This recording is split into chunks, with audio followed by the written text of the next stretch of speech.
The broadcast is now starting. All attendees are in listen-only mode. Hello, everyone.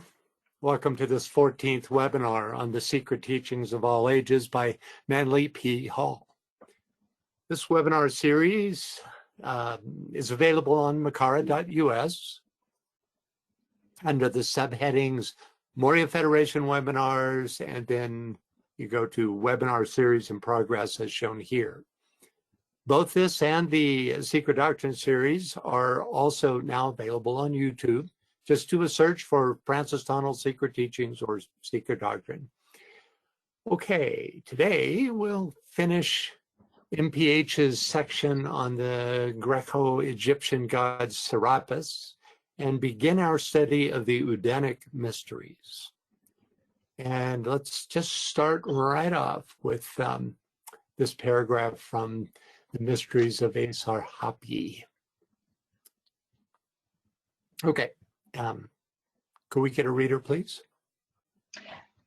Sure, I'll start that off. I hope I don't have any terrible words.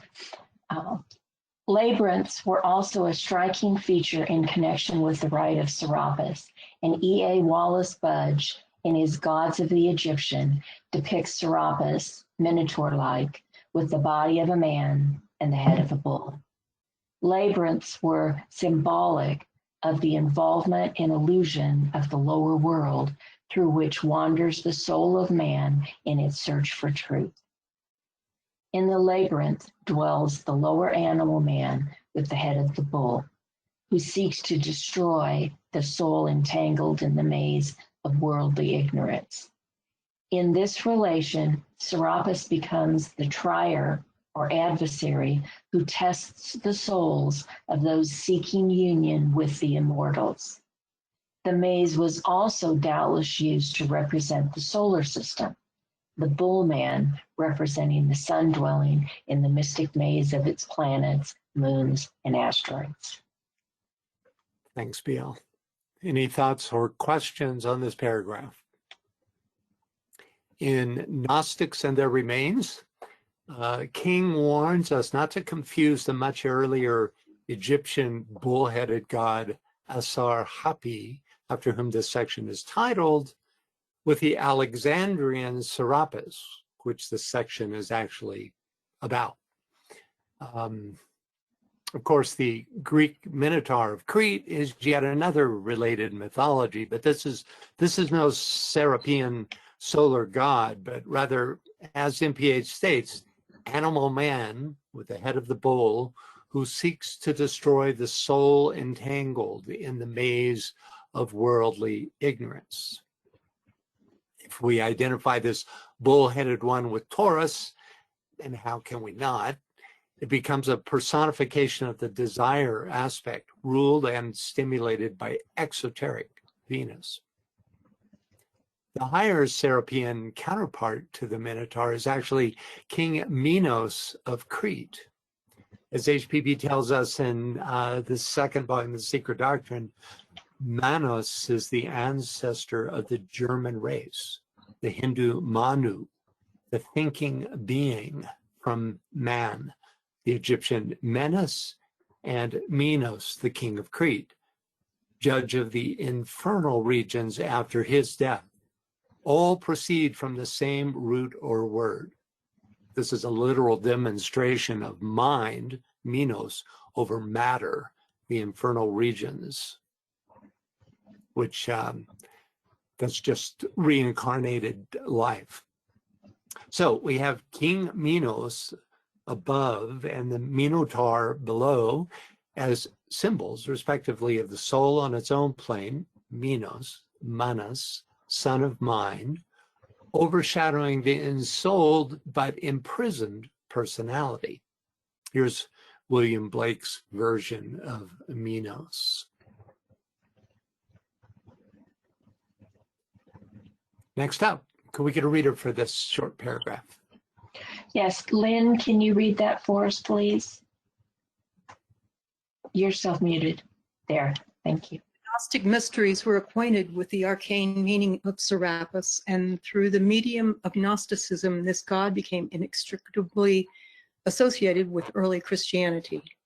In fact, the Emperor Hadrian, while traveling in Egypt in AD 24, declared in a letter to Serbianus that the worshippers of Serapis were Christians, and that the bishops of the church also worshiped at his shrine.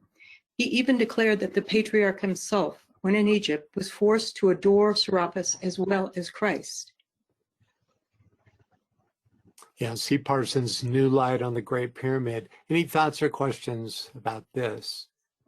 Let's take a look at the rest of this quote from New Light from the Great Pyramid. Actually, Lynn, since your voice is now warmed up, could you read this passage for us too? That's You don't have to read the frontispiece. I just want to give a sense of what this so book, the other. The Great Pyramid, was the other- about. Just the Okay, good. In the ecclesiastical history. ecclesiastical. Thank you. Ecclesiastical history of Socrates, we read, in the temple of Serapis, now overthrown and rifled throughout, there were found engraven in the stones certain letters, which they call hieroglyphical. The manner of their engraving resembled the form of the cross. The Christians affirmed that the cross was a sign or token of the Passion of Christ and the proper symbol of their profession. The ethnics avouched that therein was contained something in common belonging as well to Serapis as to Christ. So Zomenes, AD 43, writes, it is reported that when this temple, that of the god Serapis, was destroyed, there appeared some of those characters called hieroglyphics surrounding the sign of the cross in engraven stones, and that by the skillful in these matters, these hieroglyphics were held to have signified this inscription, the life to come. The Emperor Hadrian, in a letter written 134 AD, in the course of his travels in Egypt, states, the worshippers of Serapis are Christians, and those are devoted to the god Serapis, who, I find, call themselves the bishops of Christ. The Jews took Serapis, Apis, all to be identical with Joseph, the son of Sarah. The zodiacal sign of Joseph was Taurus. Thus, while Osiris was the personification of the sun in Sagittarius, the horse, Serapis, was the sun in Taurus, the door. I am the door. New Light from the Great Pyramid. Thanks, Lynn. So DK addresses this metaphor of Taurus as a door in this passage from Esoteric Astrology. Could we get a reader, please? Yvonne, can you read that for us, please? You're self-muted. Thank you. Okay. Upon the sixth cross, the bull becomes the bestower of light, and the darkness of the earlier cycle is lightened by the bull. Aries, Taurus, and Capricorn are the great transformers under the great creative plan. They are in the nature of catalysts.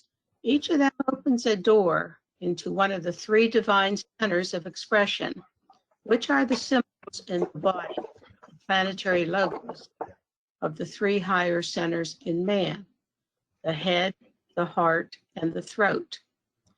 Aries opens the door into Shambhala when the experience of Taurus and Capricorn has been undergone. Taurus opens the door into the hierarchy when the significance of Gemini and Leo is understood, and the first two initiations can therefore be taken. Esoteric Astrology 157. Thank you. So, any thoughts or questions on this passage? Some interesting stuff here.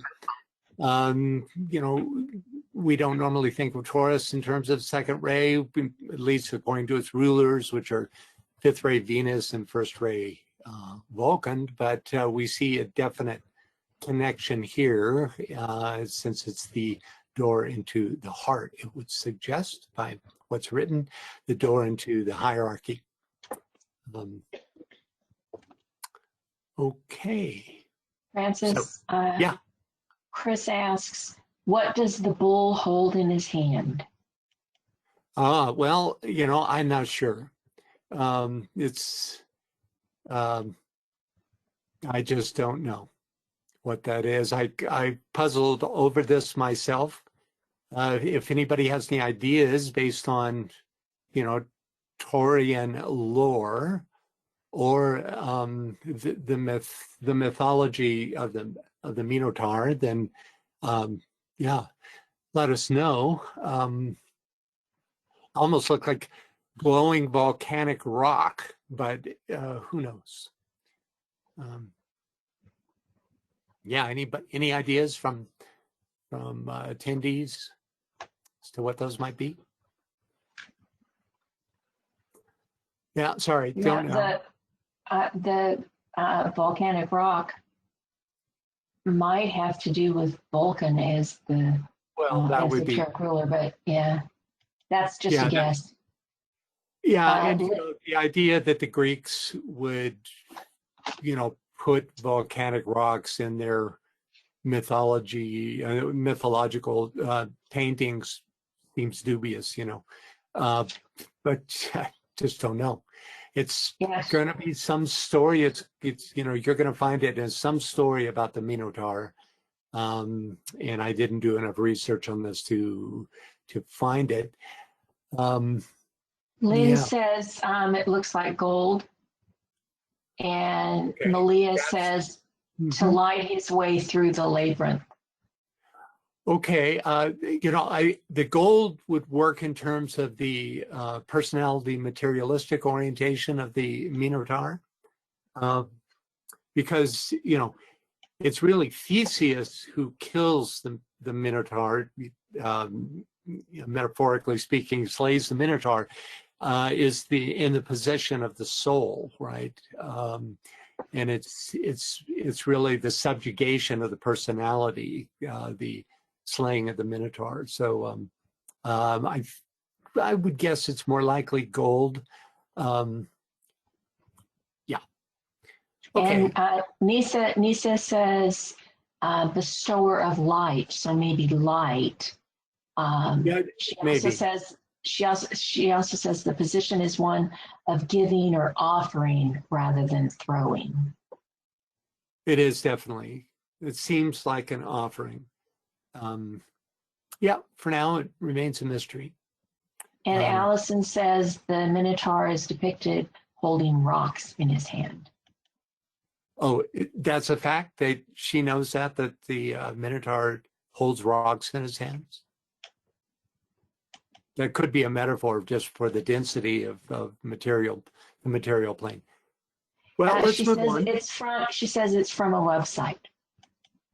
Oh, okay. Yeah. Well, that's very possible. And Carrie asks, oh, sorry. Go ahead. What are the 11 surrounding hieroglyphs? I don't know. They're not really hieroglyphs. They're Greek letters. Let's see. Do we have our? Yes, and Veronica is here. Can you make that out, Veronica? Hello, can you hear me? I can't make it out. I was trying to read it, but I can't make out some of the letters are not well done. But I just made a search on the web, and in the Greek depiction of the Minotaurus, he has a rock on his head. The moment that Minotaurus is trying to kill him, he has a rock on the top of his head. I'll have to search a bit more to see why he holds a rock on his in his hand, and a big boulder, the one that I found at least. Well, in that case, I would say it's most likely rocks, and that there's some story behind that, which I don't know. But yeah. Well, let's move on. And Go ahead. Allison gave the website, so I will put that in the chat box so you all can see that. And Yvonne has her hand up. Okay. Let me see. There you go. Okay, as I read, the bull becomes the bestower of light, and the darkness of the earlier cycle is lightened. So I think he's holding some type of light, a lighted candle or a rock, and it's, Taurus enlightenment. So it's a good interpretation, but that's suggesting that that the Greek mythology is at the level of decay, which is a bit of a stretch, and yet it may be. I don't. Just I would rather it be that he's holding light, because it really shifts the orientation of the bull-headed. But it's so fascinating, because this was often done among all of these mystery schools around the time of Christ, which the Serapian in Alexandria was actually before Christ. And then the time of the Minotaur in Crete was also at least 6-8 centuries, maybe earlier, before Christ, that was happening. That they would use animals as in a cephalic position, like leontocephalic. Remember that term for the lion-headed one? And it can be seen in two ways: as the depiction of an initiate of that school, suggesting that the personality has been in a sense effaced by the potency of the particular sign, in this case Taurus, or in the case of the leontocephalic, Leo, right? Or it can just mean that it's, as MPH interprets it, that it's the personality enmeshed in the material realm. So just what this particular bottom of a Greek vase means, we can't know for sure. Okay, we turn to page 28 for the last two paragraphs of this section. I like to keep up on where we actually are in the book visually. And if we could get a reader for this second to last paragraph, please. Okay. Karsten, can you read that for us, please? You're self-muted. And if you want to ask that question, that you just type. There you go. Serapis gradually set the positions previously occupied by the other Egyptian and Greek gods and became the supreme deity of both religions. His power continued until the 4th century of the Christian era. In AD 385, Theodosius, that would be exterminated pagan philosophy, issued his memorable edict, De Idolo Serapis Endo, when the Christian soldiers, go ahead, in obedience to his order, entered the Serapeum at Alexandria to destroy the image of Serapis, which has stood there for centuries. So great was the veneration of the god that they dared not touch the image, lest the ground should open at their feet and engulf them. At length, overcoming their fear, they demolished the statue, sacked the building, and finally, as a fitting climax to the offense, burned the magnificent library which was housed within the lofty apartment of the Serapeum. Several writers have recorded the remarkable fact that Christian symbols were found in the ruined foundation of this pagan temple. Socrates, as a historian of the 5th century, declared that after the Pious of Christians had raised the Serapeum at Alexandria and scattered the demons who dwelt there under the guise of gods, beneath the foundation was found the monogram of Christ. Yeah, I had a question to the last. Yes, go ahead, Carson. The last page. They say if you go one page back, can you? This up on the fixed cross. Is there something about the other cross? This we have the mutable cross, the fixed cross, and the cardinal cross. Is there anything about what about the initiation? You can see Taurus open the door to hierarchy when the significance of Leo is understood, and the first two initiation can therefore be taken. What about the third? Right, indeed. Well, that's when you get into cardinal cross territory, And I recommend that you go to this passage, because I actually cut some sections in this passage out to make it just relevant to that which addressed Taurus. So it's not meant to be, a description of the initiations as they relate to these signs, but just relating specifically to that door of Taurus. So, if you have a copy of Esoteric Astrology, Yes. then go to that page 157 and read before and after, and Okay. maybe your questions will be answered in relation. Okay. Thank you. Okay. It's from Mr. I didn't see that. Sorry. Yeah, no problem. Yeah. No, I always love it when people have more interest in DK. Okay, so the destruction of the Temple of Serapis in Alexandria is enlarged upon in this excerpt from the University of Chicago's website. It's actually 2 pages, which is a little bit long, but I found it very interesting. It's sort of story-like.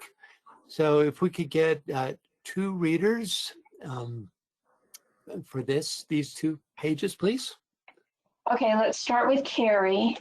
And then after Carrie, I'm going to go to you, Malia. Encouraged by the imperial edict addressed to the prefect of Rome prohibiting pagan worship, Theophilus, the patriarch of Alexandria, took the cult objects that had been found during the conversion of a pagan temple and contemptuously paraded them in the street, holding them up to ridicule. A riot was provoked and Christians killed.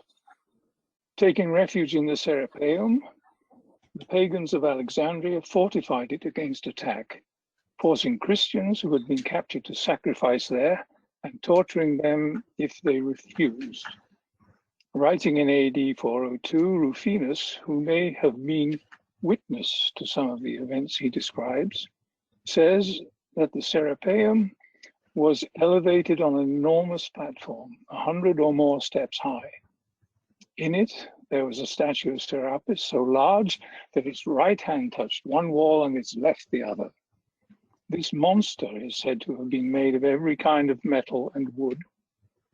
On the day that an image of the sun was to be carried into the Serapis, a small window allowed a ray of sunlight to fall on the lips of the statue in a kiss of renewal. The image itself suspended in the air as if by magic, by hidden magnets. Clement of Alexandria says that the sculptor of the statue employed in its execution a mixture of various materials, for he had filings of gold and silver and lead, and in addition tin, and of Egyptian stones not one was wanted. And there were fragments of sapphire and hematite and emerald and topaz. Having ground down and mixed together all these ingredients, he gave to the composition a blue color, whence the darkish hue of the image.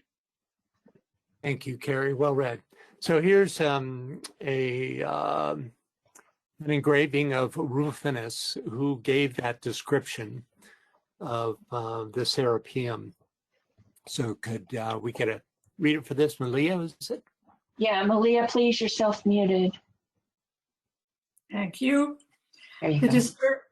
The disturbance was reported to the emperor, who declared the slain Christians to be martyrs. The defenders barricaded within were to be pardoned, but the temple itself destroyed, so that, says Rufinus, the cause of the evils and the roots of the discord which had taken up the defense of the idols should be eliminated, so that once these were done away with, the reason for the conflict might disappear. As the imperial rescript was read aloud, and it became clear that the pagans were being held responsible, the Christians, shouting their joy, assailed the temple. Excuse me. They hesitated, however, to desecrate the figure of Serapis itself, fearful that, If a human hand touched the statue, the earth would split open on the spot and crumble into the abyss, while the sky would crash down at once. Then, at the instigation of Theophilus, one of the soldiers took an axe and struck the god on the jaw. Everyone cried out, but when the sky did not fall, the head was chopped off. The rest of the huge idol was broken into pieces, the head carried through the town, and the god burned in front of the sullen pagans who had worshipped him. Later, when the temple itself was being razed to the ground, Socrates relates that hieroglyphs in the shape of crosses, arch, were found incised in the stone. Busts of Serapis, which had been placed throughout the city, were destroyed, and boasts Rufinus, so cut and filed away that not even a trace or mention of him or any other demon remained anywhere. In their place, everyone painted the sign of the Lord's cross on doorposts, entrances, windows, walls, and columns. And so the Christians of the city exorcised the gods of the pagans. Thank you. Well read. So here's a papyrus that references the destruction of the statue of Serapis. This fragment of papyrus, which is from the Alexandria World Chronicle, that was actually from that time, shows the black face of the cult statue as described by Clement of Alexandria, with a modius atop its head. Standing triumphant above is Theophilus, gospel in hand, and what may be the sun disk of Serapis raised aloft. So any questions about this story, either of these pages? It's a kind of an amazing story. The destruction of this great statue, which, if you remember from last time, actually originated in Persia, and the pharaoh had a dream of it, and then a messenger or envoy from Persia said, "Oh, actually, I've seen that statue." Do you remember that? And so they basically went and stole it. But that was centuries earlier, so it lasted some time. Okay. Could we get a reader for the last paragraph of this section on Serapis? Martha, can you read that for us, please? You're self-muted. Thank you. Two quotations will further establish the relationship existing between the mysteries of Serapis and those of other ancient peoples. The first is from Richard Payne Knight's Symbolical Language of Ancient Art and Mythology. Quote, "Hence Varro in de lingua Latina says that Chelem and Terra, that is universal mind and productive body, were the great gods of the Samothracian mysteries, and the same as the Serapis and Isis of the later Egyptians, the Tautos and Astarte of the Phoenicians, and the Saturn and Ops of the Latins." The second quotation is from Albert Pike's Morals and Dogma. "The," says Marcianus Capella in his Hymn to the Sun, "dwellers on the Nile adore as Serapis, and Memphis worships as Osiris. In the sacred rites of Persia, thou art Mithras in Phrygia, Attis, and Libya, and Libya bows down to thee as Ammon, and Phoenician Byblos as Adonis. Thus the whole world adores thee under different names." Okay, thanks, Martha. Any thoughts or questions on this final paragraph? The author, Varro's full name is M. Terentius Varro. De lingua Latina is the name of one of Varro's books, which translates to "on the Latin language." Chelem and Terra mean heaven and earth, which MPH chooses to translate as universal mind and productive body. So the upshot of this sentence is that these pairs, including Serapis and Isis, which were worshipped in Alexandria, represent the solar and earthly aspects, the quote, universal mind and productive body, which were the great gods of the Samothracian, later Egyptian, Phoenician, and Roman civilizations. It's material and solar aspect, and these pairs mirror those two forms. Finally, MPH chooses to close this section with a grand quote from the ever profound Albert Pike's definitive volume on Masonry, Morals, and Dogma, in which he reminds us of the universality of the solar deity known by different names throughout the ancient world. And there would be a whole study here. You could stay on this paragraph, for months, just exploring each of these gods and goddesses. So any final thoughts or questions? Yeah, we have a comment from Chris. She says, it's interesting that the color of Serapis' statue was blue, just like Krishna. Isn't it though? And also it's more like an indigo, a dark blue. Yeah, we looked at that a little bit last time. This suggesting, some awareness of, alchemy and the magical quality of certain mixtures. Of course, all this is lost. The specific composition of what they used to create that statue was probably in order to create a magical result. And the fact that it was an indigo blue color, for us DK types, suggests the second ray, and that might have held, even at that time. So yeah, it's fascinating, and frustrating too, because we don't have more information about it. So yes, and so any final thoughts or questions about the mysteries of the Alexandrian Serapis? We have a couple of them, and one of them is, Malia says, isn't one of the hierarchical masters called Serapis? Yes, indeed. We, again, if you weren't here last time, I think it was last time, maybe even, I'm not sure when I begin and end these things, but most of the section on Serapis was last time. And I think we began at the time before. We actually give a number of quotes in previous webinars from, in fact, all 3 quotes from the DK books where he is mentioned, and it's fascinating. And there's no conclusive evidence that there's a connection, but they were from the same time period.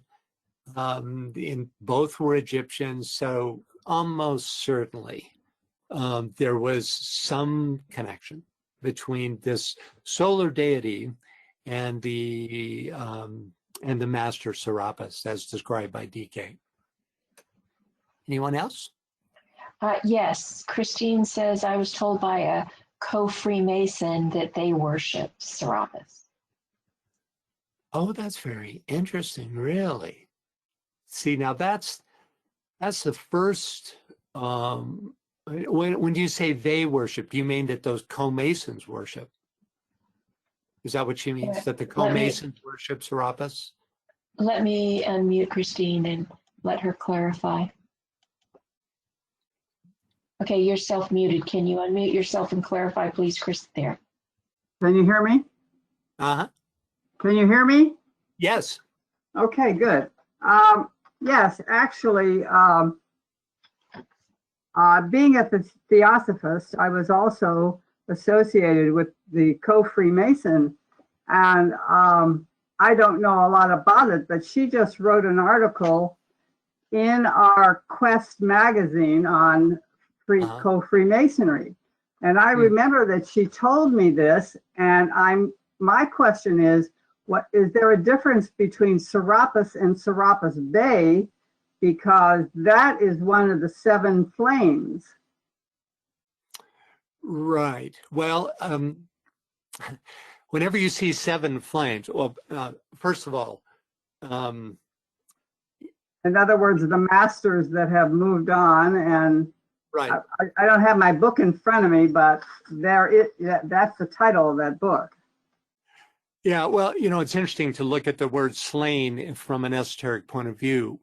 They're, quote, slain, unquote, by the very fact that they take form in order to help humanity. So you have all of these solar gods, everyone that and the ones that we have and will be exploring are these Prajapati, Brahma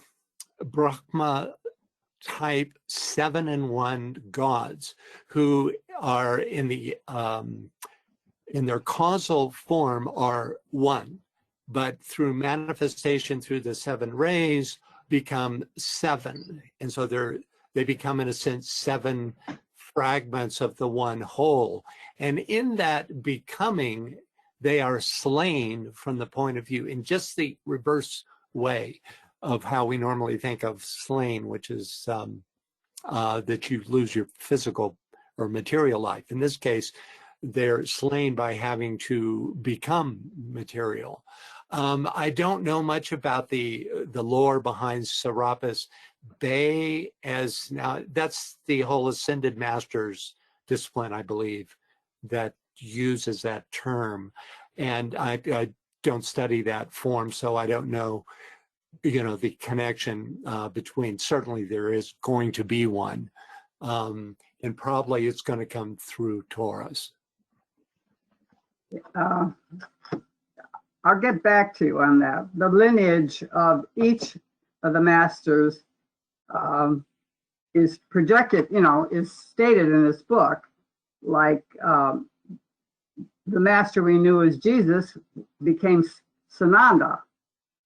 And then the counterpart, that's the context of what I'm coming to. And I'm sorry, I don't know Serapis Bey, but I mean, I've been thinking about that for a number of years. That's why I thought maybe I could pull it out of you.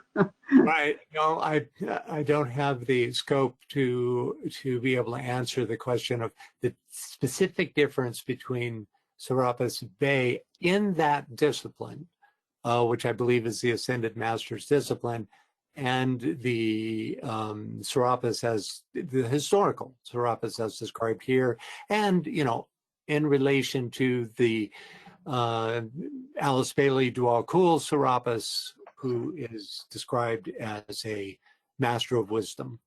So we know that there certainly is a relationship between them, but just what that might be, we haven't been told. Good. Oh. Thanks. Okay, thank you. All righty then. Any other questions before we move on? That's all I see right now. Okay. So we'll now shift our attention to Northern Europe for MPH's next section entitled The Odinic Mysteries. The word Odinic refers to the Scandinavian god Odin, which is actually pronounced not Odin, which we normally pronounce, but Odin in the Northern European languages, in the original Norse. Of the 5 mystery schools described in these 2 chapters, the ones we're in the middle of, 2, the Gnostics and the Odinic, provide the richest surviving sources of the ageless wisdom. For this reason, we'll be drilling down a bit deeper during this segment, expanding on the themes that MPH offers in his 11 paragraphs on the subject. So let's start. Could we get a reader for this first paragraph? Scott, can you read that for us, please? You're self-muted.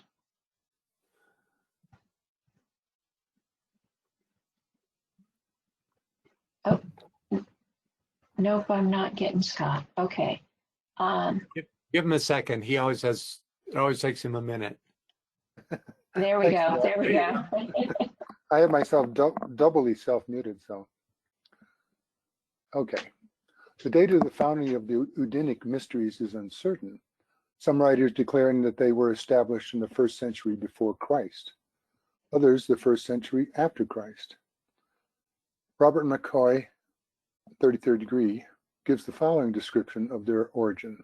Quote, "It appears from the Northern Chronicles that in the 1st century of the Christian era, Sige, the chief of the Asur, an Asiatic tribe, emigrated from the Caspian Sea and the Caucasus into northern Europe. He directed his course northwesterly from the Black Sea to Russia, over which, according to tradition, he placed one of his sons as a ruler, as he is said to have done over the Saxons and the Franks. He then advanced through Cimbria to Denmark, which acknowledged his 5th son, Skjold, as its sovereign, and passed over to Sweden, where Gilf, who did homage to the wonderful stranger and was initiated into his mysteries, then ruled. He soon made himself master here, built Sigtuna as the capital of his empire, and promulgated a new code of laws, and established the sacred mysteries. He himself assumed the name of Udin, founded the priesthood of the 12 Drotars, Druids, who conducted the secret worship and the administration of justice, and as prophets revealed the future. Secret rites of these mysteries celebrated the death of Balder, the beautiful and lovely, and represented the grief of gods and men at his death and his restoration to life. The general history of Freemasonry. Thanks, Scott. So any thoughts or questions? He covers a lot here, and we're going to go through it little by little. Here's the title page of McCoy's book, from which this long quote, most of this paragraph was this quote, was taken. By the way, History of Freemasonry is a great companion piece to Albert Pike's Morals and Dogma, both with the scope far beyond formal Freemasonry. If you haven't noticed by now, I'm somewhat of an antiquarian. A quote from the opening paragraph of McCoy's entry on the Odinic Mysteries highlights the importance of the Danish poets, minstrels, and seers, especially seers. Could we get a reader for this, including the, if you can, let's see, Bersi Skaldtorfusson. Skaldtorfusson. Okay, you could start in Shane. Yeah. Trudy, can you read that for us, please? Bersi Skaldtorfusson in chains, composing poetry after he was captured by King Olaf Haraldsson. Illustration by Christian Krogh, 1899. The Northern mythology, in the systematic condition in which we now possess it, it is the work of skalds, that is, of the ancient minstrels of Denmark, Sweden, Norway, and Iceland. Religion and civilization here, as is often the case, sprang from poetry and were propagated and nourished and improved by the mysteries. The rites of Udin had an Oriental origin. General History of Freemasonry, 272. And good job on those, on the names up there. So isn't it extraordinary that you could be a slave, so much so that there's this iron ring around your neck, and in that condition, you are improvising poetry for royalty. It's just something, talk about karma. That would be something to do that. Anyway,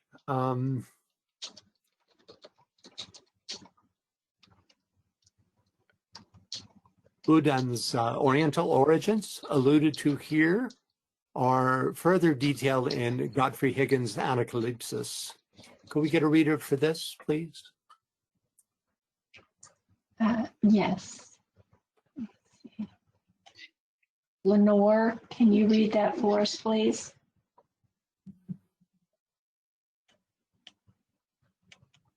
Okay, I'm unmuted. Yes. You're fine. This same excuse me? Can you hear You're me? fine. Go ahead. All right. The same country, Ceylon, thus connected with India, appears to also be in relation with the north of Europe. For it is here that we find the Asa-Burgos, inhabitants of Asgard, in the country of Ashkenaz, and this is the property, and this is properly Asia, from whence came Odin and his Asa into Scandinavia. Thank you. So is anyone else surprised to hear that Udon was from India and that the root for Asia, Asa, is also the root for Asgard?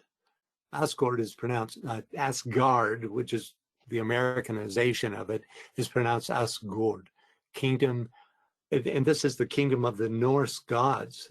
With that same root, Asa, kind of throws a monkey wrench into the Hollywood stereotype, doesn't it?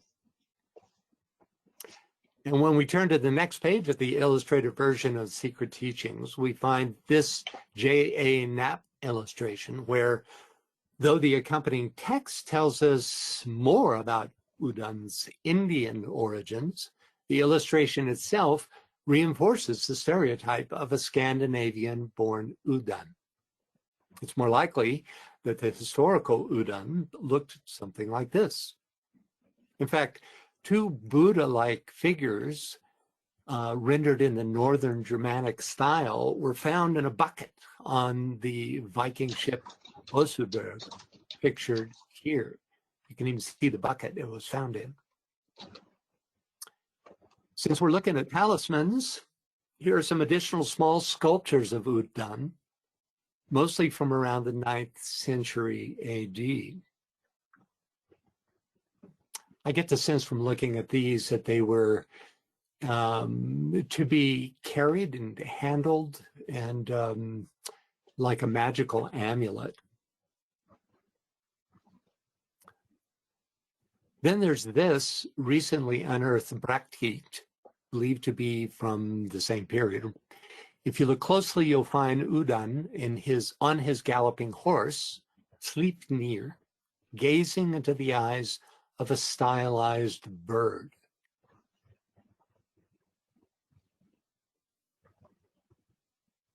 Possibly that's to gain some trance state or some knowledge or direct connection with the higher beings. Here's an 11th century rune stone called the Ledberg stone, in full on the left with upper and lower details to its right. In the middle image, you can see a figure with his foot at the mouth of a four-legged beast. Everybody see that? And below it, depicted in the close-up on the right, lies a legless, helmeted man with his arms in a prostrate position. This is thought to be a depiction of Udon's being devoured by the wolf Fenrir at Ragnarok, the final battle in Norse mythology, in which several gods meet their death. A metaphor for pralaya, the end of the cycle of form-based existence. The battle and death of Udon are described in the poem Voluspa from the Poetic Edda, which we'll be looking at a bit later. Here's one of the earliest printed images of Udon from a medieval copy of the Poetic Edda, and a 16th century etching of Udon, flanked by his wife and son Frigg or Freya and Tur. Thor is pronounced Tur in the Nordic language. Norse mythology came into vogue in the 19th century, resulting in many romantic depictions of Udon. Prominent among the Scandinavian artists of that time were Lawrence Frölich, Emil Doepler, and Georg van Rosen. But let's get back to the text. The account described in this passage from General History of Freemasonry was, quote, propagated and nourished by minstrel poets. The main protagonist here is Sig, who, at least in this account, declared himself to be Udan. King Gilf, who, quote, did homage to the wonderful stranger, is indeed the earliest recorded Scandinavian king that's in straight Scandinavian history. Here's a drawing of the king meeting Sig, who was to become Udan. The town Sigtuna, which Sig founded, now called Old or Fornsigtuna, still exists and is considered to be the oldest town in all Sweden. There is no surviving record of the, quote, new code of laws, but there are 9 virtues listed in the ancient poetic Edda, in particular from a collection called the Havamal. Havamal means song or words of the High One, and those 9 virtues are courage, truth, honor, fidelity, discipline, hospitality, industriousness, self-reliance, and perseverance.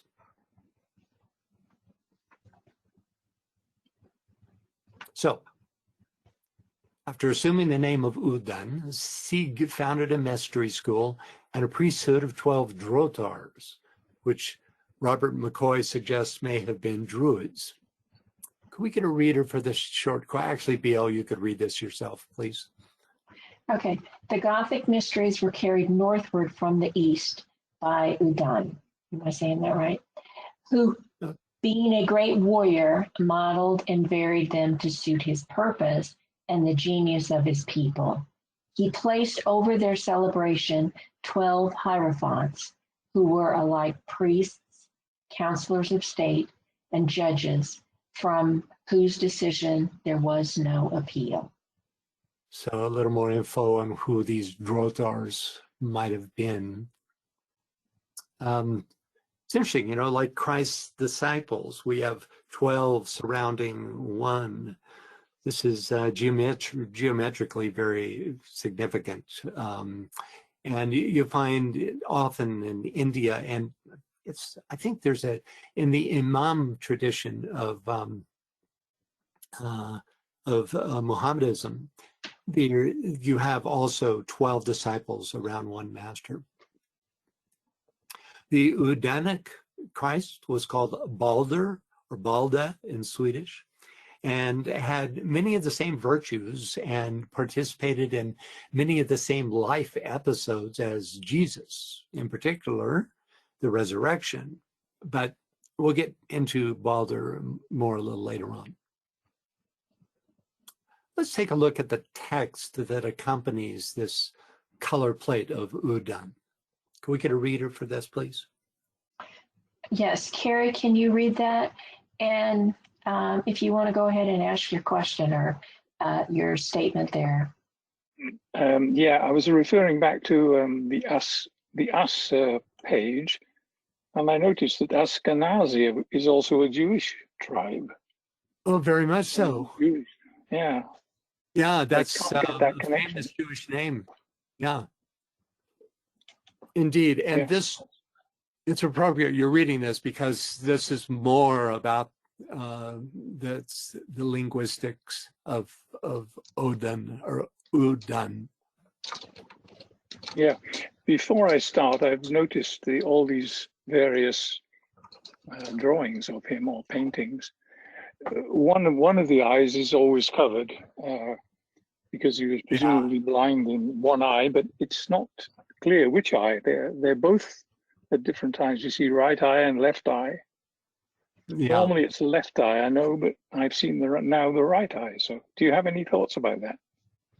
Yes, it's actually, we get into it in some depth, but that's all right. I'll just give you a short answer, which is that, DK teaches that, in fact, I appreciate the opportunity because I don't say this, which is DK tells us that the left eye is connected more with the material plane and the right eye more with the soul, right? And then the projection of the pineal gland, the third eye, is directly connected to the monad.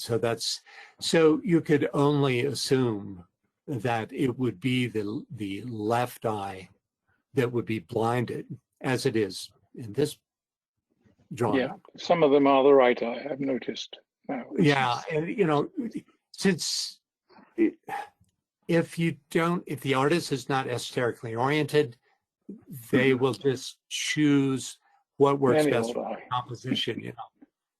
Yeah. Okay, Udan, the Scandinavian father god.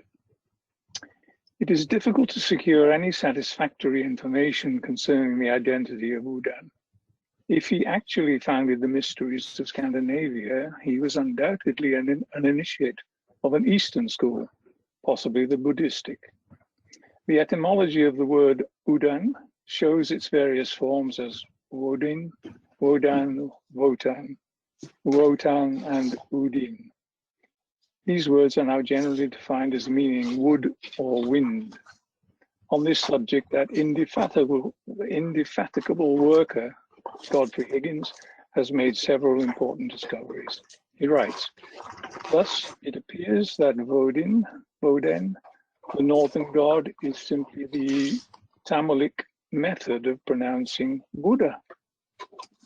Sir William Jones also believed that Buddha was Wodan, that Wodan came from the north, not the south of India, cannot be doubted. The Tamils are a branch of the Dravidian race. They are now scattered through southern India and Ceylon. It is peculiarly significant that Woden should be linked through his name with the ancient source of Aryan culture in northern India. Higgins further says, in the Syriac tongue, Udan is Adonis, but the O in Syriac or Pushto, which we have found is the same as Tamil, was the emphatic article the. Then Odin would be the Dun or Don. Don, we have found, meant wisdom or knowledge. Thus, we come again to the tree of knowledge, or the garden of knowledge, or garden of Adonis. See Anacalypsis. As Woden therefore means both wood and wisdom, it does not require a great stretch of the imagination to see in this symbolic name an allusion to the tree of knowledge growing in Odin, the Don, or Eden, the garden of wisdom. Thank you, Carrie. Any thoughts or questions about this etymology? Boy, I got myself in trouble. Etymological exploration. But it's interesting because it all points again back to India. So though there has been a good case made for the hypothesis that Sig/Udan was Asian, the association of the name Udan with Buddha doesn't mean, Sir William Jones' beliefs notwithstanding, that the historical Buddha traveled to Scandinavia, but rather that, this is my opinion, but rather that both the names Buddha and Udan are honorific of an enlightened state of consciousness as described. I mean, you know, he renamed himself, Sig renamed himself Udan. That suggests the honorific. That's described in this second quote, wherein Higgins speculates on the possible etymology of Udan, an idea which MPH further develops, suggesting that Udan means the garden of knowledge. HPB gives us further insight into the subject of Udan's Buddhic nature. Can we get a reader, please? Yes, Scott, can you read that for us, please? The day when much, if not all, of that which is given here from the archaic records will be found correct is not far distant. Then the modern symbologists will acquire the certitude that even Odin, or the god Woden, the highest god in the German and Scandinavian mythology, is one of these 35 Buddhas. One of the earliest, indeed, but the continent to which he and his race belonged is also one of the earliest. So early, in truth, that in the days when tropical nature was to be found, there now lie eternal unthawed snows. One could cross almost by dry land from Norway via Iceland and Greenland to the lands that at present surround Hudson's Bay. Thanks, Scott. By the way, note the similarity between this depiction of Udon and the Alexandrian Serapis. Both are creator deities with a flesh and blood counterpart. Well, as much as the Master of Wisdom is flesh and blood. So it's interesting. There's so many similarities running between all of these cultural Brahma level deities that extend around the Mediterranean, all the way up into England and in the North Country, the Norse. For it becomes obvious that from HPB's quote that there were two Odins, the historical Sig become Udan, and the Scandinavian creator god, who is no less a god than Brahma, as we discovered in this passage. Could we get a reader, please, for this? Yeah, Malia, can you read that for us, and then you can ask your question too, okay, or state your comment. Can do. All the creative gods or personal deities begin at the secondary stage of cosmic evolution. Zeus is born in and out of Chronos, time. So is Brahma, the production and emanation of Kala, eternity and time. Kala being one of the names of Vishnu. Hence we find Udin, the father of the gods and of the Ases, as Brahma is the father of the gods and of the Asuras, and hence also the androgyne character of all the chief creative gods, from the second monad of the Greeks down to the Sephiroth, Adam Kadmon, the Brahma or Prajapati, Vak of the Vedas, and the androgyne of Plato, which is but another version of the Indian symbol. Thank you. And then I was musing on the fact that back in the day when I was doing some rather superficial studies in sacred geometry, I read about people following the major ley lines of the planets from India, ending up somewhere in the neighborhood of Finland, explaining the origin of the Finnish language as being as strange as it is. How interesting. Yet another tie between the two. Yeah, interesting. Yeah, I think those ley lines are lines of common force, you know, where they run, there's a common force.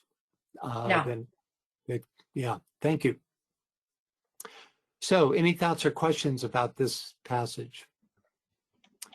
Within the walls of the ancient esoteric Scandinavian mystery school, I have no doubt that some version of Udon as a solar creator god, a Nordic version of the 1 and 7, was known and taught.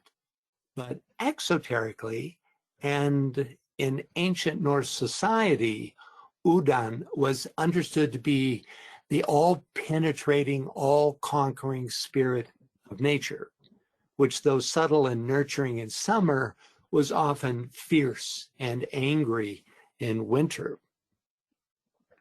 One of the best 19th century sources of Norse mythology, oft quoted by HPB, is Asgard and the Gods by Wagner and MacDowell, which gives an excellent intro to the mythological, not the esoteric, but the mythological Udan. Could we get a reader for this passage? And this engraving is from that book, along with a bunch of other great engravings that I try to feature throughout. Michael, can you read that for us, please? Sure. At first, Udin was worshipped under the form of a horse or of an eagle, as these were types of strength and swiftness. But when the mastery of the human race over the animal world was better understood, the god was endowed with a human form. He was described in the legends and stories, now as a mighty traveler who studied and tried the disposition of men, and now as an old man with bald head, or with thick hair and a beard, which gained him in the north the name of Harsgani, horsehair bearded. He had usually only one eye, for the heavens have but one sun, Woden's eye. He wore a broad-rimmed hat pulled down low over his forehead, which represented the clouds that encircle the sun, and a blue mantle with golden spangles, i.e., the starry heavens. These attributes again prove him to have been the spirit of nature. In the completely developed myth regarding him in the Edda, he was described as being of grand heroic form, with a golden helmet on his head, and wearing a shining breastplate of chainmail. His golden ring, Dropnir, was on his arm, and his spear, Gungnir, in his right hand. Thus attired, he advanced to attack the Fenris wolf, when the twilight of the gods was beginning to fall. Thus attired, he sat on his throne, Hildskjalf, wrapped in the folds of his mantle, and governed gods and men. There are many tales and traditions about Wodan in his original form of storm god. They are to be found in Germany, England, France, and Scandinavia, which shows how widespread the worship of him was. Chief amongst the stories referring to the old Teutonic god are those of the wild hunt and of the raging host. These myths have their origin in the belief that the Supreme One takes the souls of the dead to himself, carries them through the air with him, and makes them his followers on his journeys by night. Thanks, Michael. So, why does Udan, quote, take the souls of the dead to himself? HPB gives us a possible answer, certainly related. It is Udan who endows humankind with life and soul, after Lodur has given him blood and bones, and finally it is Honir who furnishes him with his intellect, manas, and with his conscious senses. So after death, we get to join Udan's wild hunt, where life and soul return to their origins. Much further along in Secret Teachings. Francis? Yeah. I'm sorry. Anne Veronica says the wolf is found on all of these pictures. The wolf we saw in the Libra full moon. What do the wolves represent? In the Indian culture, if I remember well, they represent the teacher, the one who shows you the path. Yeah, there's a definite, let's see, what do the magicians call them? They're like allies, but that's not the right word. There are certain animals, the crow for one, the wolf, that are particularly able to carry out in the form aspect the magical wishes of its master, right? And it's Odin's wolves are named Geiri and Freki. there are these two wolves. He's always seen with two wolves and ravens. And so he's like he stands between the two forces, the absolute, which is, and we'll find this out in our reading, are represented by the black ravens, which is the source of the unknown realm, right? And so the whispers of the black ravens, seeresses often have black ravens or black crows around them, right? And then the wolves can be, you could say, put upon to carry out the wishes of the magic intended. So you have this kind of threefold with Udon in the center between the two. It's a way of the three together manifest the higher law, you could say. Good question. Thank you. Okay. Anyone We got else? a hand. Yeah, we have a hand up. Go ahead, please, Chris. Yes, I was just thinking about the wolves and how the founding of Rome, Romulus and Remus, they were fed by the she-wolves. Right. And also just thinking about the legend of St. Francis taming the wolf, and just the whole idea of that somehow that's connected to the dog star Sirius, that there's a nurturing, there's a feeding, there's a connection between the stars and the, nature. Yeah, well, there's a lot in what you just said. First of all, taming a wolf is very much like subordinating the personality to the soul, right? It's the form aspect. Though, unlike a horse, it is particular to magical purposes. You find it a lot in Native American lore, probably all indigenous lore where wolves naturally exist, right? As to the dog, hey, all dogs were wolves. All dogs, in a sense, still are. They're just their genes are such that they can be modified very easily.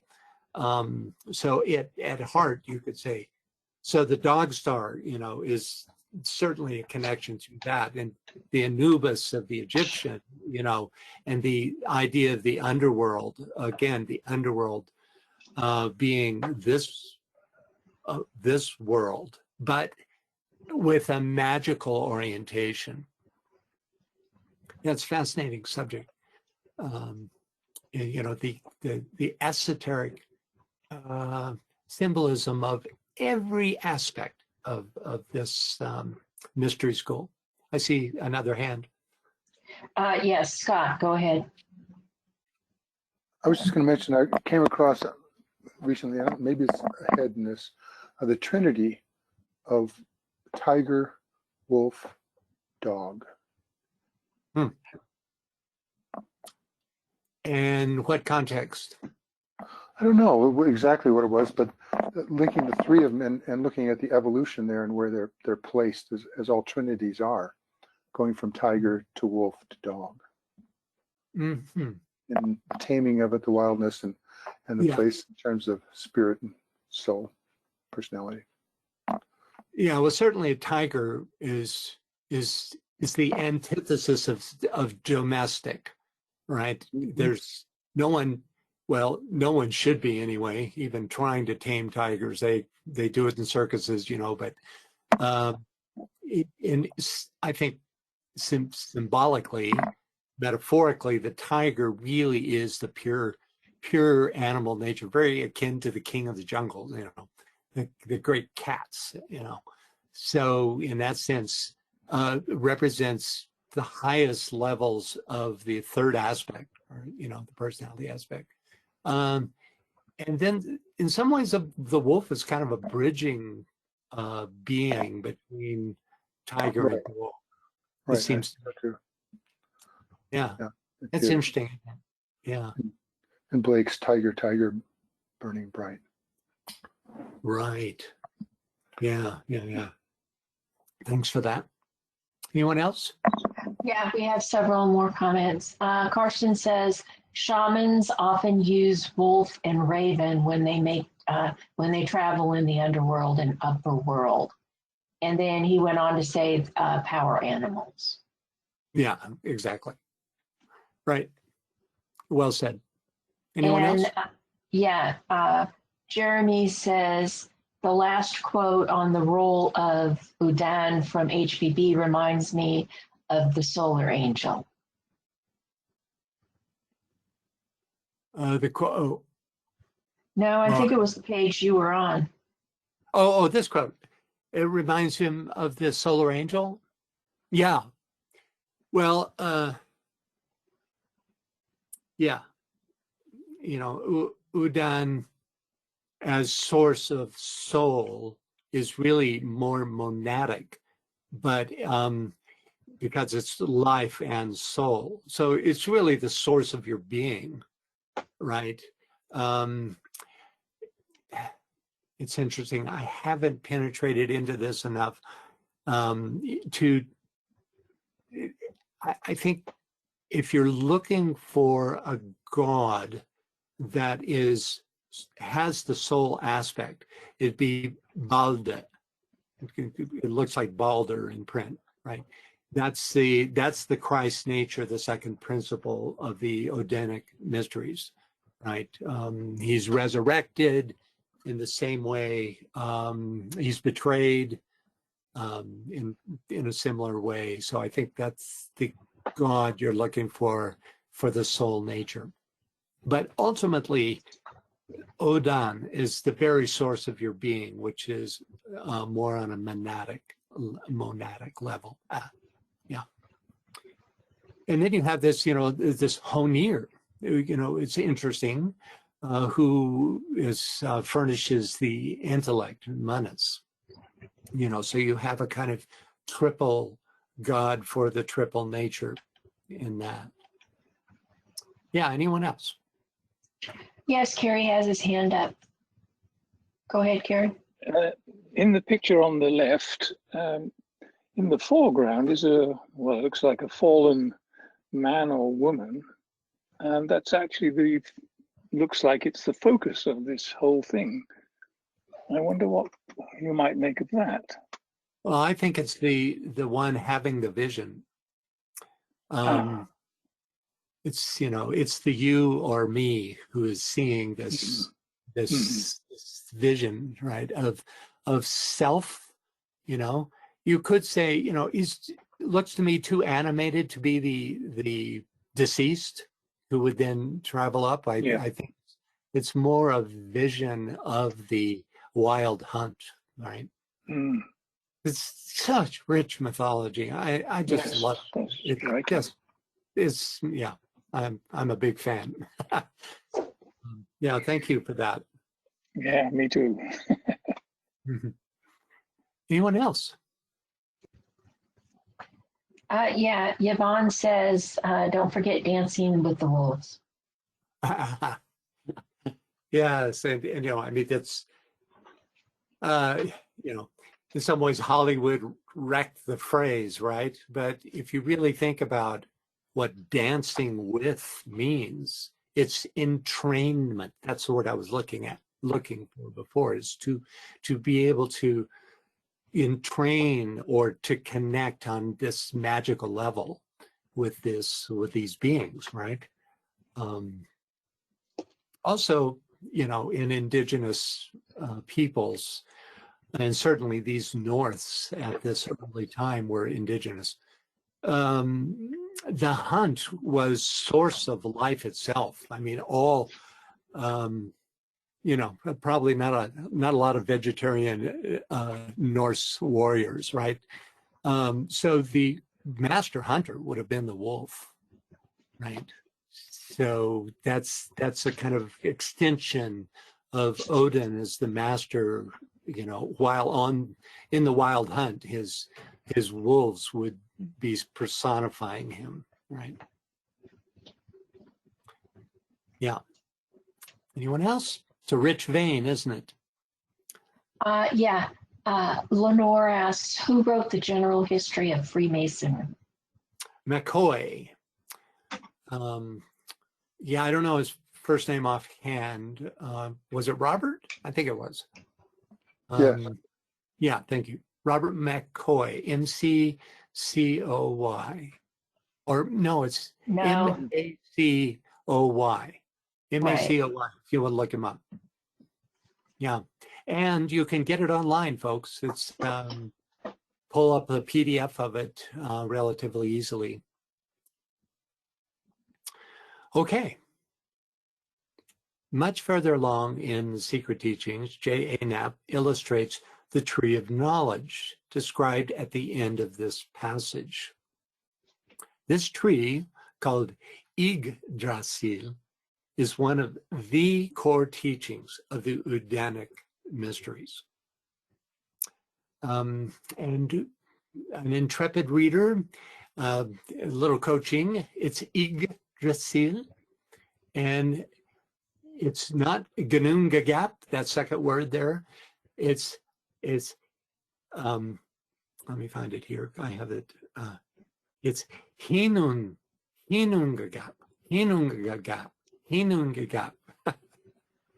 So if you want to give it some very brave person want to give it a shot, there's other words in here like Hevelgomir and Niflheim, but I think you can make it through those. Scott, you're always my intrepid when I can't even say the words. Would you like to give it a try? Scott's a renowned linguist, yeah. Oh, yeah, right. I've always been just astonished. You want me to murder it? Okay, I'll murder it. Yggdrasil and Hinungagap. So we're going with what do you Yggdrasil? Yggdrasil. Again? Yggdrasil and Hinungagap. Hinungagap. Sure. Yeah. Hinungagap, the great cleft of space. All-Father created the huge world ash tree, Yggdrasil, the symbol of life, time, and destiny. 3 roots of the tree are called the spiritual, the terrestrial, and the infernal. They signify respectively spirit, organization, and matter, according to Clement Shaw. The spirit root has its source in Asgard, home of the Aesir, or gods, and is watered by the Urdl fountain. The terrestrial root has its source in Midgard, the abode of men, and is watered by Mimir's well. The infernal root has its source in Niflheim, the abode of the dead, and is watered by the spring of Vergomir. Sure.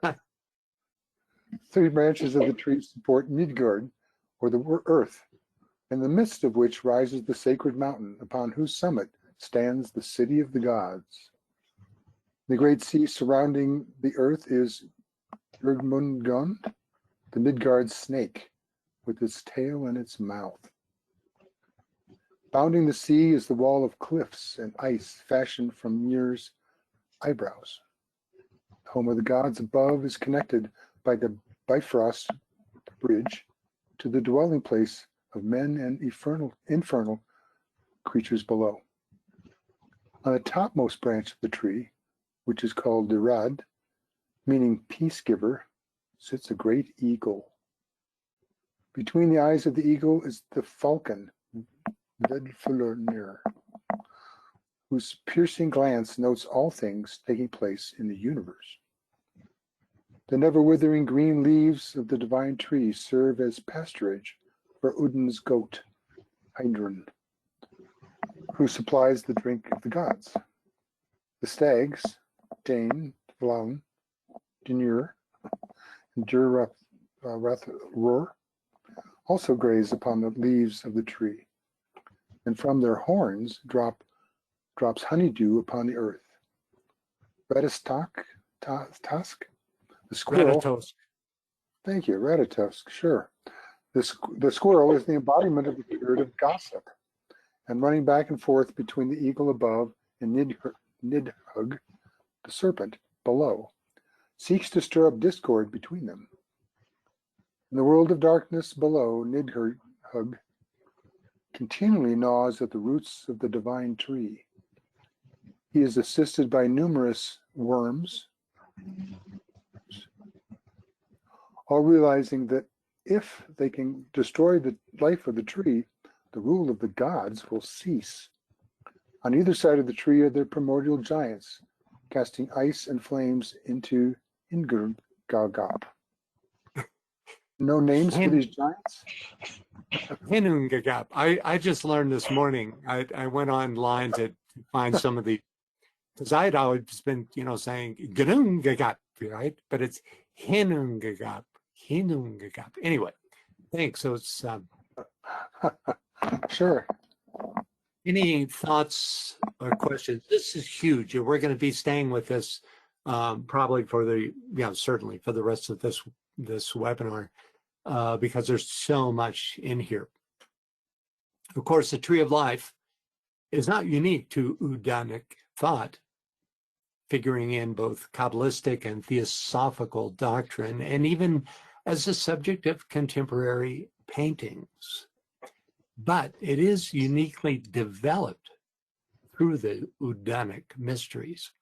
I find Yggdrasil, the tree of universal life, to be a most profound spiritual metaphor, illustrating as it does the various levels of existence and the quality of consciousness to be found on those levels.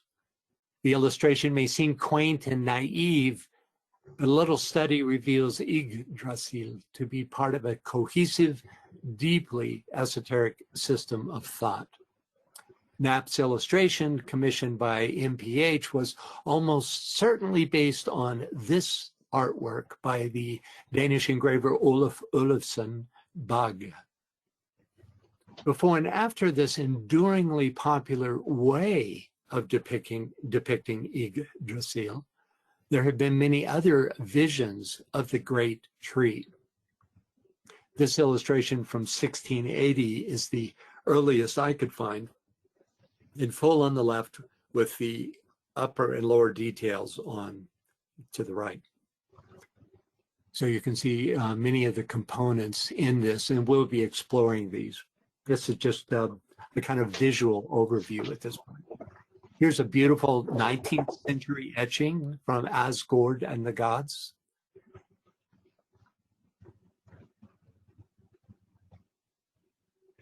This illustration is from McCoy's General History of Freemasonry, quoted in the first paragraph of MPH's text. Images of Yggdrasil vary from purely informational diagrams to Celtic-style artworks, to modern visions of Yggdrasil. So let's take a closer look at the text. First, we have Hinungagap. No, it's Hinungagap, not Ginungagap or Gnungagap. Do you ever get a word stuck in your mind? The other day I was walking around the house saying Gnungagap, Gnungagap, only to discover that it's actually Hinungagap. The quote, great cleft or gap in space, thus the Hinunga gap. Anyway, this is the primordial causal matrix from which existence springs forth and to which it returns. Thus it is Aditi, the noumenal substance of theosophy. Stanza 3 of the Voluspa from the Poetic Edda states, that was the age when nothing was. There was no sand, nor sea, nor cool waves, no earth, nor sky, nor grass there, only Hinungagap. HPB sheds further light on this concept. Can we get a reader, please? Yeah. Yvonne, can you read that for us, please? You're self-muted. Okay. In the beginning was the great abyss, chaos. Neither day nor night existed. The abyss was Anungagap, the yawning gulf, without beginning and without end.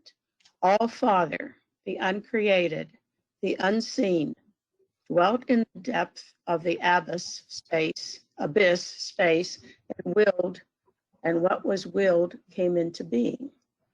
In Scandinavian cosmogony, placed by Professor Max Mueller in point of time, as far anterior to the Vedas in the poem of Voluspa, the song of the prophetess, the mundane egg is again discovered in the phantom germ of the universe, which is represented as lying in the Anungagap, the cup of illusion, Maya, the boundless and void abyss. In this world's matrix, formerly a region of night and desolation, Nebelheim, the misplace, the nebular, as it is called now, in the astral light, dropped a ray of cold light, which overflowed this cup and froze in it. Then the invisible blew a scorching wind, which dissolved the frozen waters and cleared the mist.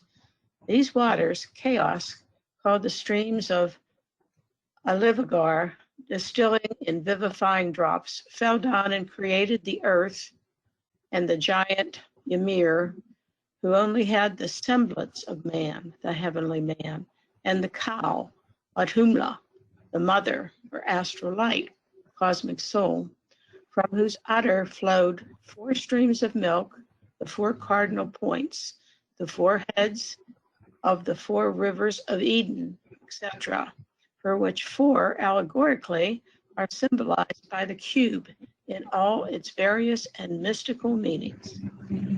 Thank you. So any thoughts or questions about this passage on Hinungagap? Before we continue with our analysis of Yggdrasil, let's take a look at the source material for the Odinic Mysteries from which this quote was taken. As was true with the Druids, there very possibly never was a written doctrine or code of laws from the time of the historical Udan. No equivalent text to the Zoroastrian Avesta or the Gnostic Pisti Sophia. What we do have is a collection of anonymous poems or songs called lays, the bulk of which were collected by the Icelander Snorri Sturluson during the 13th century. This collection has come to be called the Poetic Edda, a modern name for an originally unnamed collection which came from oral tradition carried down the centuries by ancient minstrels, poets, and seers after the death of the historical Udan. This parallels the bards who kept alive the Druidic heritage, but in both cases, no writings survived directly from the original mystery schools. The minstrels and poets who gave us the mythological lays of the Poetic Edda were much more than mere entertainers. Let's take a look at this selection from Benjamin Thorpe's introduction to the first mythological lay from the Edda called the Voluspa. It's one of the more famous of the lays. Can we get a reader, please? Lynn, could you read that for us? You're self-muted. Introduction to the Voluspa. As introductory to the Voluspa, the following description of a wandering Vala or prophetess may be thought both desirable and interesting. We find them present at the birth of children when they seem to represent the norms. They acquire their knowledge either by means of sed, Norse magic, during the night, which all others in the house were sleeping, and uttered their oracles in the morning, or they received sudden inspirations during the singing of certain songs appropriated to the purpose, without which the sorcery could not be perfectly succeed. These seed women were common over all of the north. When invited by the master of the family, they appeared in a peculiar costume, sometimes with a considerable number of followers, such as with 15 young men and 15 girls. For their soothing, they received money, gold rings, and other precious things. Sometimes it was necessary to compel them to prophecy.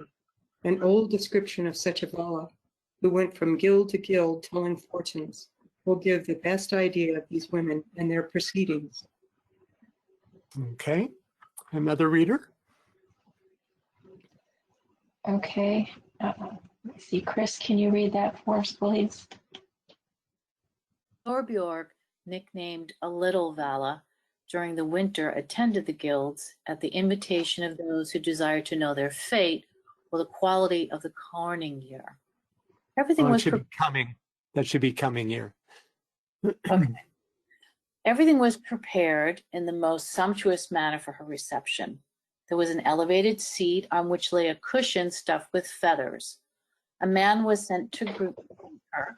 He came in the evening dressed in a blue mantle, fastened with thongs and set with stones down to the lap. Round her neck, she had a necklace of glass beads. On her head, a hood of black lambskin lined with white catskin. In her hand, a staff, the head of which was mounted with brass and ornamented with stones.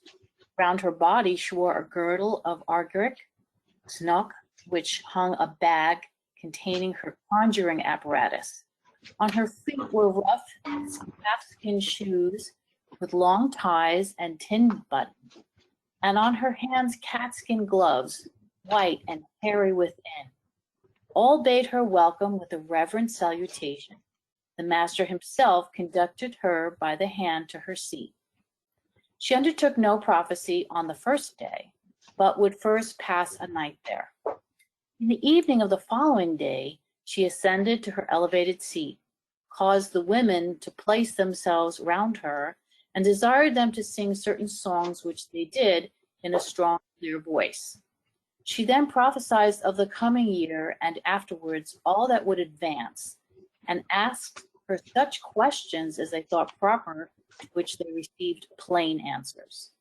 In the following grand and ancient lay, the Luspa, dating most probably from the time of heathenism, are set forth as the utterances of Vala, or wandering prophetess, as above described, the story of the creation of the world from chaos, of the origin of the giants, gods, the dwarfs, and the human race, together with other events relating to the mythology of the North, and ending with the destruction of the gods and the world and their renewal.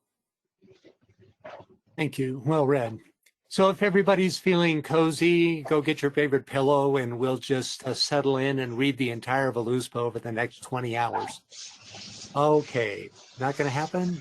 Any thoughts or questions about this fascinating intro to this, one of the primary lays of the Poetic Edda, about these seers, in particular about the Thorbjorg, the Little Vela. Fascinating stuff. So here's a work by Emile Doepler entitled Udan and the Prophetess, and an etching by Franz Stassen called Udan Consulting a Dead Seeress to Learn About Fate. Often these were illustrations in books on the subject. Okay, back to Yggdrasil, which we're here told is the symbol of life, time, and destiny. So the engraver Ortega has here given us a more naturalistic vision of the great tree. Could we get one reader for this and the next image, please? Okay. Trudy, can you read that for us, please? If thou wouldest believe in the power which acts within the root of a plant, or imagine the root concealed under the soil, thou hast to think of its stalk or trunk and of its leaves and flowers. Thou canst not imagine that power independently of these objects. Life can be known only by the tree of life. Precepts of Yoga in brackets.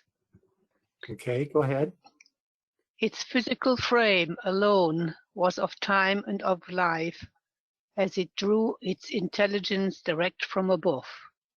It was the living tree of divine wisdom, and may therefore be likened to the mundane tree of the Norse legend, which cannot wither and die until the last battle of life shall be fought, while its roots are gnawed all the time by the dragon Nidhogg. For even so, the first and holy son of Kriyasakti had his body gnawed by the tooth of time, but the roots of his inner being remained forever undecaying and strong, because they grew and expanded in heaven, not on earth. Sigurd Doctrine. Yeah, thank you. Well read. So in Norse thought, the entire cosmos, including the 9 worlds of the Nordic mysteries, is arrayed around the world tree Yggdrasil, and metaphorically held together by its branches and roots. The ovoid containing the 9 worlds of the Odinic mysteries is the same as the ovoid that delineates the ring pass knot of Yggdrasil. Let's take a look at the illustration from the middle of page 28.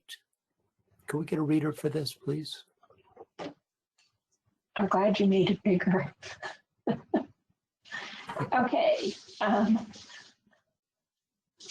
Barbara, can you read that for us, please? Okay, I'm going to give you just a little bit of coaching. Guard is pronounced gourd, more like a gourd, you know. And Heim is not Heim, it's Heim. So it's in this case Asgård and Nifla Heim, right? Midgård, Muspels Heim, etc. Okay. Helheim, Svart Alpha Heim. Okay, go ahead. Okay, Barbara, can you read that? You're self-muted.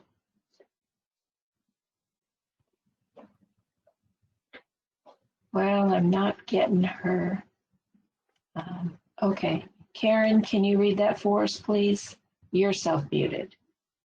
And one other point. There.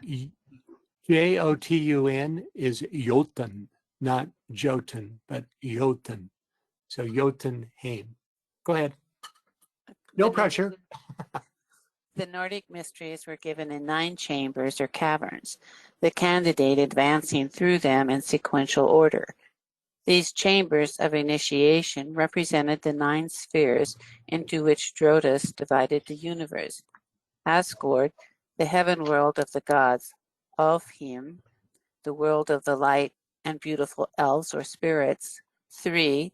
Nilfheim, the world of cold and darkness, which is located in the north. 4. Jotunheim, the world of the giants, which is located in the east. 5. Midgard, the earth world of human beings, which is located in the midst or middle phase. 6. Vanaheim, the world of the veins, which is located in the west. 7. The Muspelheim, the world of fire, which is located in the south. 8. Svartalfaheim, the world of the dark and treacherous elves, which is under the earth. And Helheim, 9. Helheim, the world of cold and the abode of the dead, which is located at the very lowest point of the universe.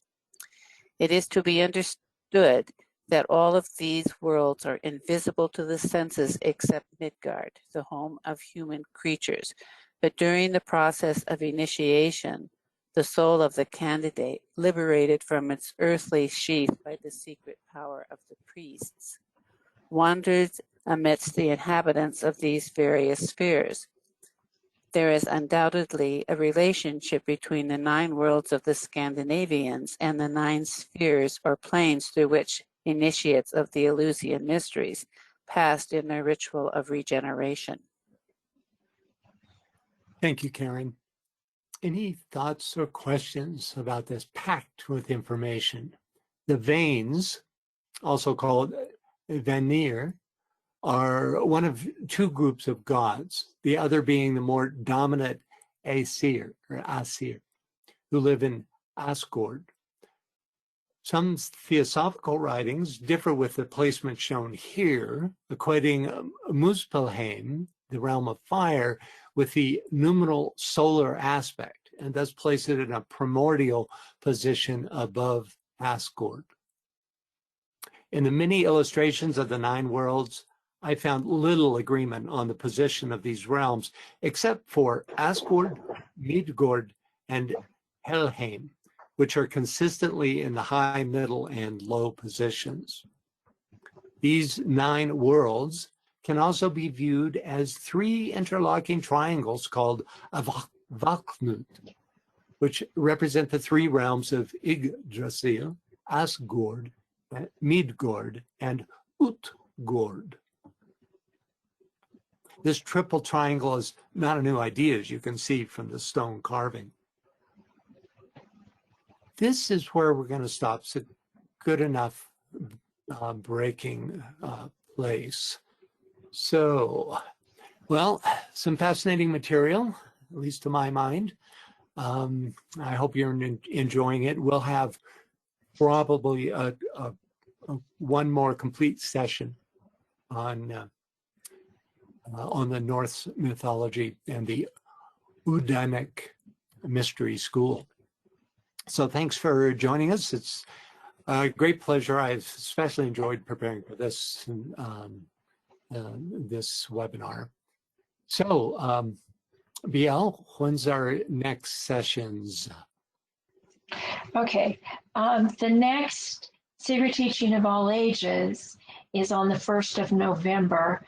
And for those of us here in the States, that's when we change to daylight savings time.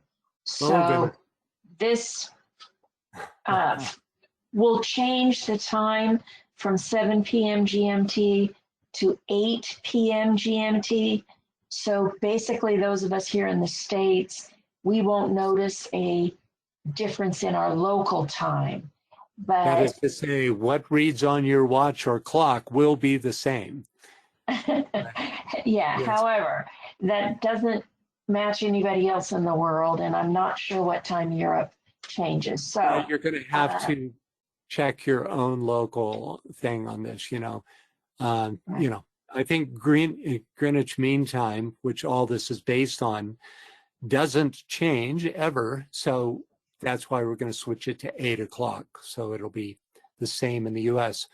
So it's going to be up to you. So it's not that night, is it, BL? It's the night, it's the midnight of the night before this, right? It's 8 p.m. Oh, yeah. Yeah. It always changes Saturday night, Sunday morning.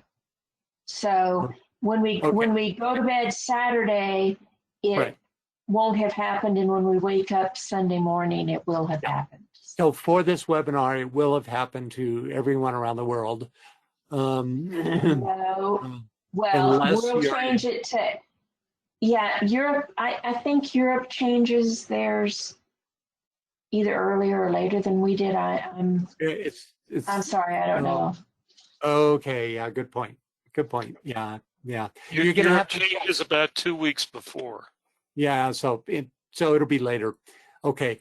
The other possible, you're going to have to check your local thing in relation to this, because I'm thinking of, for instance, Australia, New Zealand, which are the day before, and would it be Saturday morning? Yeah, but they've just changed. They just changed from their winter time to their summertime. So, okay. So all of this is saying, if you don't want to be part of this confusion, check on your own for the time before, right? Yeah, it'll be 1 November at 8 p.m. GMT, whatever that means to you. Okay, and then prior to that, on 18 October, we have the next Secret Doctrine, and that will still be at 7 p.m. It won't be until the November one that we switch that to 8. Okay. Okay. Yeah, it sounds good. So thanks everyone. Appreciate your participation. It's always more fun when you actually speak up and give your thoughts. There were some provocative discussions based on your participation, so it's much appreciated.